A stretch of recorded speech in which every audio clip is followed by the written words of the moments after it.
Сместени во несоодветни услови, понижувани, терени да извршуваат физичка работа. Граѓанската иницијатива 5 до 12 изнесува тешки обвинувања за негрижа и неажурност од страна на институциите кон децата без родители, а кои страдаат од телесни и ментални нарушувања. Велат на некои дечиња не им била доволна казна тоа што судбината ги оставила без родителска грижа, туку и нивниот единствен старател, државата, свесно или несвесно им ги изголемува маките. Во Штип деневниот центар кој е за аутизам, го преполовија и направија од тој центар групен дом. И кои се сместени во нехумани услови, прво ствараат лоша слика за останатите луѓе кои живеат околу објектот. Зошто? Бидејќи тие прозори се затворени со решетки. Тоа е лоша слика. Прво, ние децата без родители, ако сме со попречености, не сме асоцијални личности.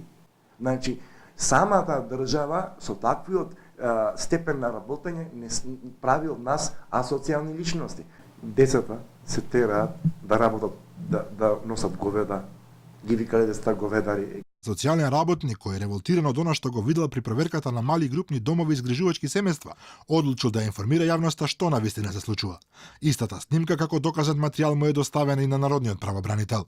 3 од овие деца што се згрижени во семејства, никој не води сметка за нивниот раст и развој, дали тие вистински се згрижени или не се, бидејќи тие баја ги земаат пари за нив, не земаат малку. Дали ги носат на лекар и дали ги терат да работат, дали ги злоупотребуваат, зашто таму има и деца кои се поголеми од 18 години. Едно дете, Павле се сеќавам, говедарче го ставиле да работи, го ангажирале. Зошто е тоа така? Зошто?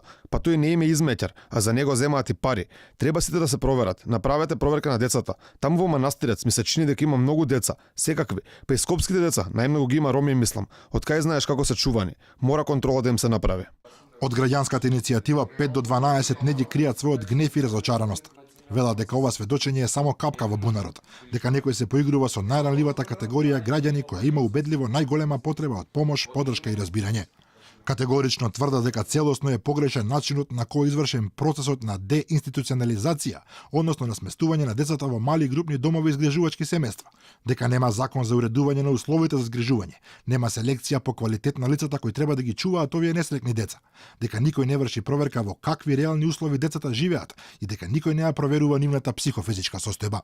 Децата кои се со попреченост, а имаат понатаму да продолжат, нели, да ги покажат нивните квалитети, они ги уназадуваат, ги ставаат у специјални училишта и владат со некакви си лекарски наводи дека тие деца, ако биле уредовно образование, не им влијаело нив добро. Премолам.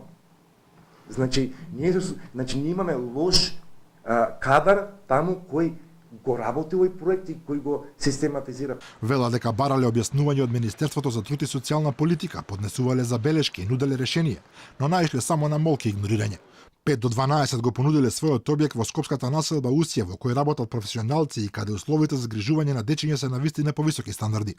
Иако Министерството секој месец плаќа големи суми на пари за изнајмување на приватни куќи, а објектот на 5 до 12 им се нуди бесплатно, за сега нема позитивен одговор и тој останува неискористен. Поради сите наведени причини, Сдруженијето поднесе представка до народниот правобранител и најави институционална борба со сите сили, бидејќи како што велат, животот на дечињата без родители нема цена и еднаш за секогаш мора да се исправат неправдите кои долги години наназад им се нанесуваат.